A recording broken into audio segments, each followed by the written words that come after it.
Good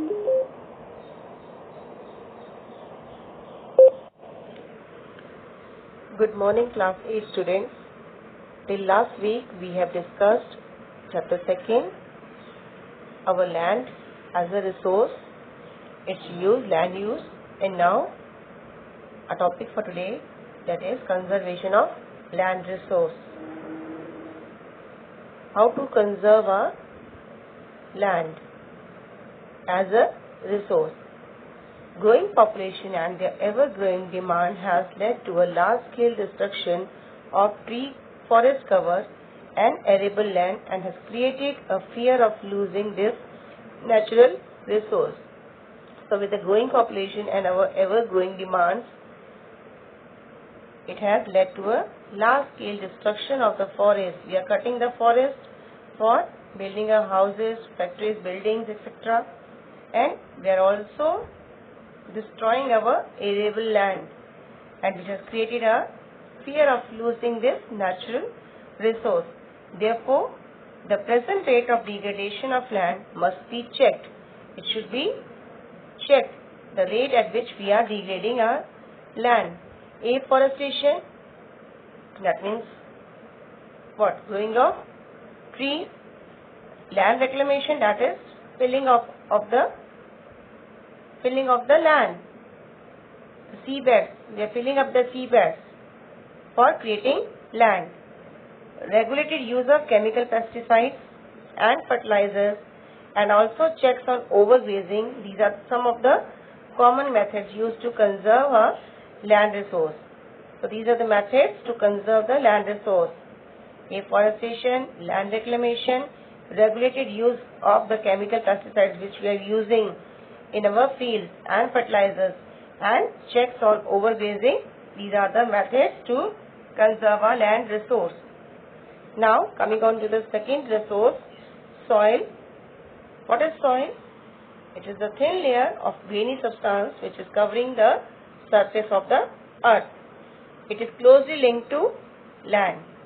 Landforms determine the type of soil. What type of soil? That is determined by the type of landform which is there. Like if we go in the mountainous areas, the soil is of different kind. If we are in the plains, it is of different type. So soil is made up of organic matter. What all soil consists of? It is made up of organic matter, minerals and weathered rocks found on the earth. The small particles of rocks, the minerals and the organic matter that combines the soil.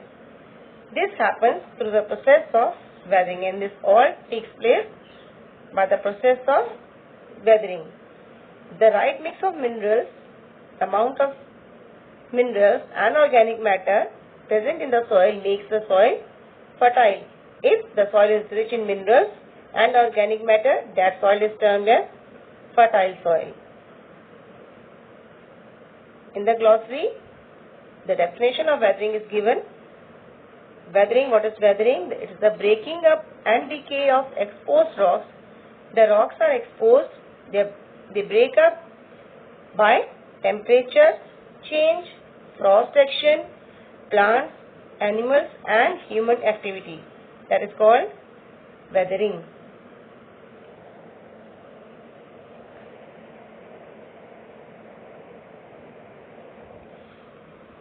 Now it's given about landslides.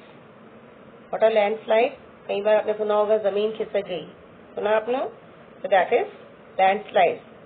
ये कब कब होता है? जब कभी earthquakes आ जाए या floods हो या volcano eruption हो, then landslides happens. So landslides are simply defined as the mass movement of rocks, debris or earth down a slope. Slope से जब जमीन जब खिसक जाती है, खिसकती है, कोई रॉक हो या accumulation of any rubbish, when it moves, that is landslide, and they often take place in the conjunction with earthquakes, and it all takes place at the time of earthquakes, floods and volcanic eruptions. A prolonged spell of rainfall can cause heavy landslides that can block the flow of river. कई बार क्या होता है, बहुत बारिश से क्या होता है, बड़े बड़े जो पत्थर होते हैं, दे ब्लॉक द, टूट के गिर जाते, लैंडस्लाइड्स हो जाती हैं, and that can block the flow of river for quite some time. The formation of river blocks can cause havoc in the settlement downstream on its bursting. In the hilly terrain, landslides have been a major and widely spread natural disasters. Hilly terrain में, जब mountainous areas में जो landslides है अक्सर होती रहती हैं, and that causes a widespread disaster that often strike life and property and occupy a position of major concern. Now case study is given over here. A massive landslide hit Panji village near Rekong PO in Kinnaur, Himachal Pradesh and damaged a 200-meter stretch of Old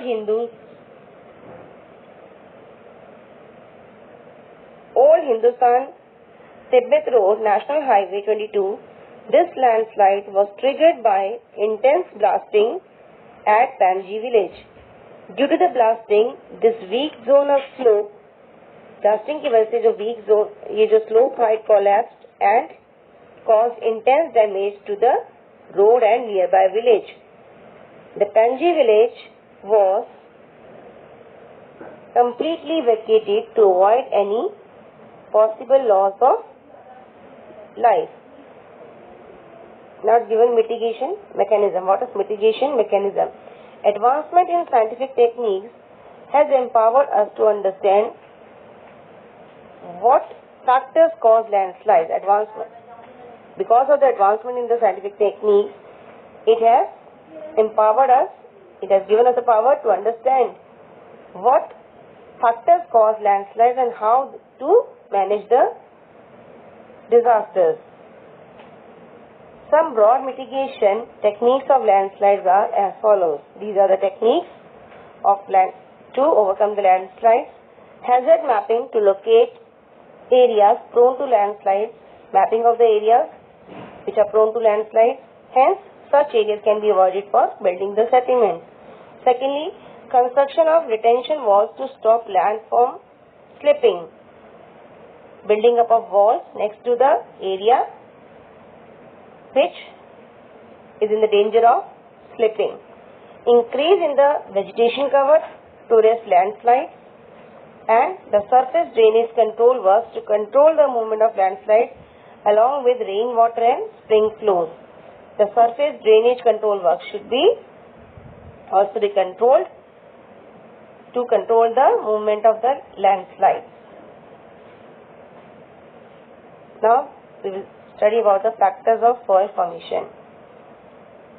The major factors of soil formation are the nature of the parent rock, किस rock से वो soil formed हुई है, and the climatic factors. So these are the two major factors for soil formation: the nature of the parent rock and the climatic factors over certain place. Other factors are the topography, role of organic material, and time taken for the composition of soil formation. All these differ from place to place. So these all things differ from place to place, like topography, the role of organic material, and the time taken for the formation of the soil. So these all factors are given as a flow chart over here. Parent rock, that is determines color, texture, chemical properties, mineral content, permeability. Then climate, under which comes the temperature, rainfall influence, rate of weathering, and humus formation. Flora and fauna and microorganisms affect the rate of humus formation. Relief, that is altitude, and slope determines accumulation of soil, and time, that determines the thickness of soil profile. So in the column, do you know, it's given it takes hundreds of years to make just 1 centimeter of soil. To form just 1 centimeter of soil, it takes 100 of years. Now coming to degradation of soil and conservation measures. How the soil is being degraded and how to conserve it. So soil erosion and depletion are the major threats to soil as a resource. These two are the major threats. Both Human and natural factors can lead to degradation of soil. So both the human as well as the natural factors are the factors which lead to its degradation. Factors which lead to soil degradation are, what are the factors? That is deforestation, cutting down of the forest, cutting down of the trees, overgrazing, overuse of chemical fertilizers or pesticides, rainwash, landslides and floods. These all are the factors which lead to the degradation of soil. So here we will be studying about the different methods of soil conservation which are listed here, and this topic is also given as a homework, holidays homework for you all students. In your holidays homework which you will be getting, you have to do only one model, but choice is given. So the first model which you have to make, it is on a cardboard sheet. You have to divide the cardboard sheet into two, and on that you have to choose any two methods from the soil conservation, and you have to show on the board. You have to represent it as a model. Any two you can choose, either mulching or contour barriers or rock dams, and the material also is easily available. That is the soil, the sand, clay, the cardboard is easily available. So you go to you search the videos on YouTube and you can make the model of any two types of soil conservation measures. And the second one which you have to do is that using the concept of 3 R's. 3 R's means reuse, recycle and what? Reduce. So using the concept of these 3 R's, you have to prepare a item that is best out of waste. Using the waste material, you have to prepare an item based on the concept of the 3 R's. So any one you have to do, either the soil conservation measures, or you can prepare a model on the any best out of waste. So from the two you have to do any one, and rest you have to complete your assignments as well as the question answers which I have given you, that you have to do in your copies, complete during your vacation and revise the work done till now. So I hope the holidays homework is clear to you all, and the copies you all, I don't think that you don't know what are the copies to be made for geography. Yes, one side is plain and the other one is lined. So this copy you have to make for your geography one. Clear? Yes. Now we will continue with the methods of soil conservation. First is mulching. In mulching, what happens? The bare ground, the empty ground, the bare ground with no crops on it between plants is covered with a thin layer of organic matter like straw. It is covered with straw that helps to retain the moisture content, soil moisture. Second is contour barriers. Stones, grass, soil are used to build barriers along the contours. Along the contours, with the help of stone, grass and soil, the barriers are built. Trenches are made in front of the barriers. In front of the barrier, the trenches are made to collect the water for growing of the crops. Third is rock dam. Small rocks are piled up to slow down the flow of water. To slow down the flow of water, rocks are piled up. This prevents gullies and further soil loss. So it prevents the soil from erosion. It prevents soil loss. Fourth is terrace farming. Broad, flat steps or terraces. If you might have visited the mountains, you might have seen the terrace farming on the mountains. Mountain slopes are cut and steps are being made on which the farming is done. So broad flat steps or terraces are made on the steep slopes so that flat surfaces are available to grow crops. They reduce surface runoff and soil erosion. It also helps in controlling soil erosion. Next is intercropping. Different crops are grown in alternate rows and are sown at different times to protect the soil from rain wash. Contour plowing. Plowing parallel to the contours of the hill slope, like in contour plowing you can see in figure 2.6.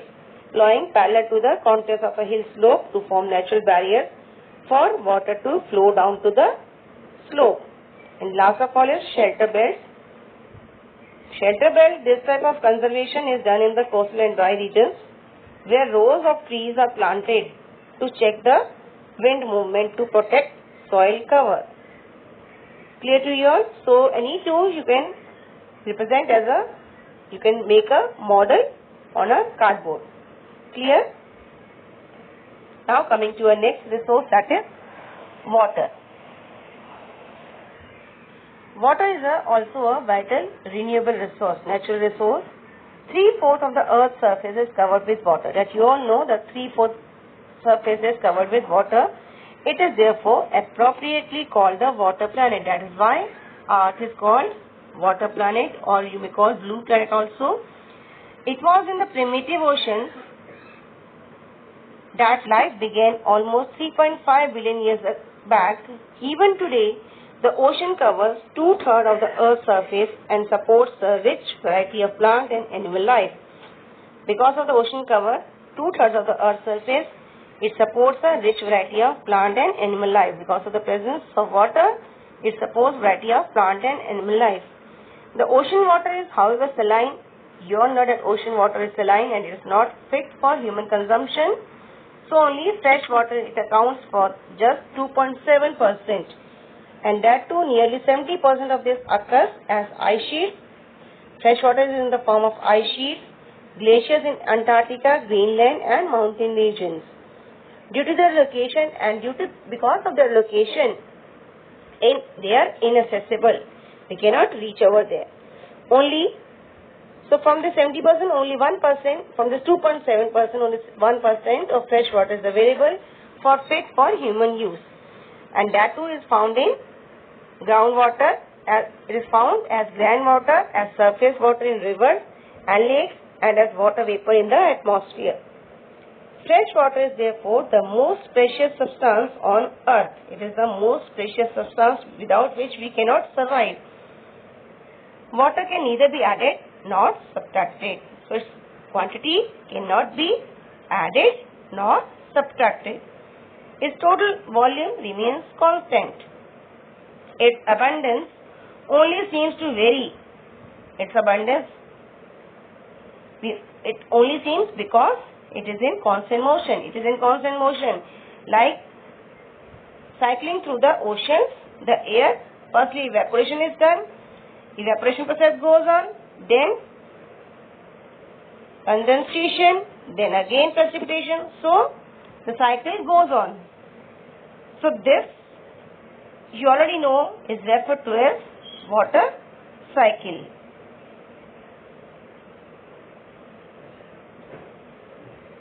In the column, do you know, in 1975, the consumption of water for human use was 3,850 cubic kilometer per year. It soared to more than 6,000 cubic kilometer per year in the year 2000.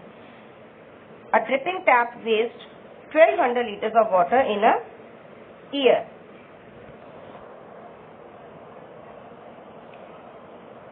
Humans use huge amount of water not only for drinking and washing. Water is used not only for drinking and washing but also for the process of production.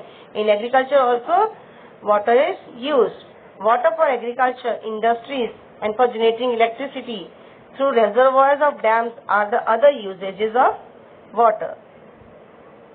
But increasing population, rising demand for food and cash crops, increasing rate of urbanization and rising standards of living are the major factors leading to the shortage of supply of fresh water.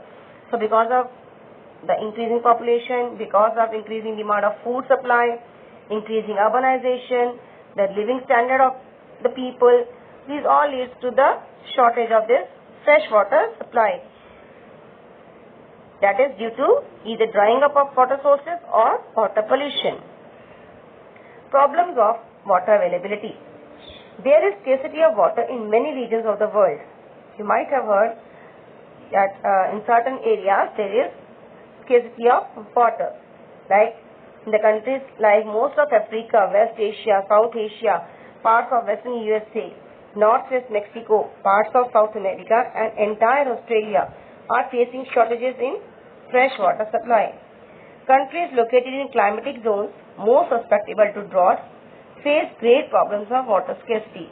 Those countries which are located in the climatic zones, they face droughts and the scarcity of water. Thus, water shortage may be a consequence of variation in seasonal, and this shortage may be because of the variation in the season or annual precipitation, or the scarcity is caused by over exploitation and contamination of water resources. This scarcity may be because of the seasonal or the annual rainfall, or the scarcity may also be because of over exploitation and the contamination of water sources. Conservation of water resource. Now, how to conserve a very, very vital resource.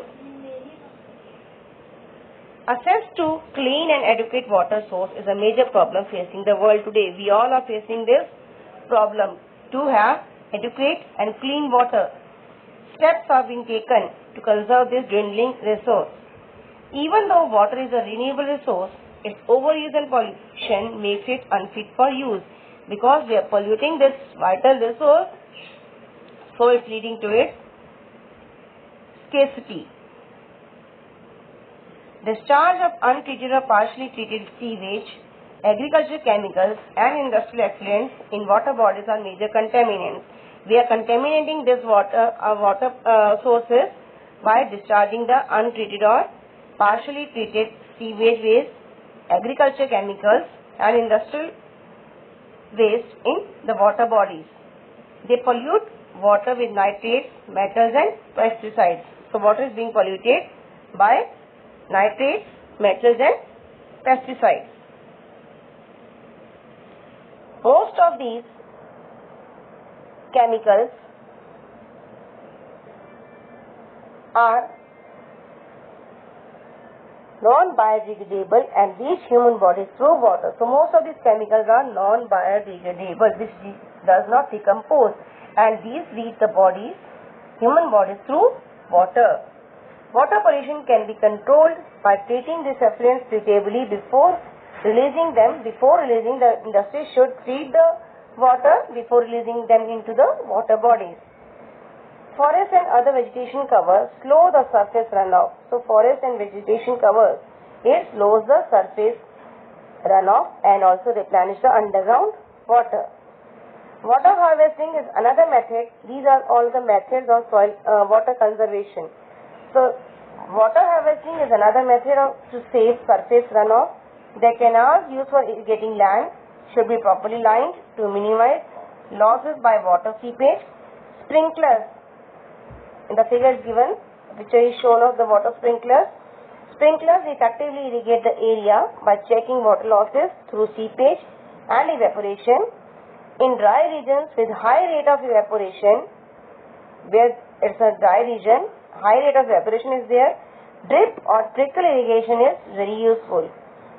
The valuable water resource can therefore be conserved by adopting these means of irrigation. We can conserve a very valuable resource by following this means of irrigation.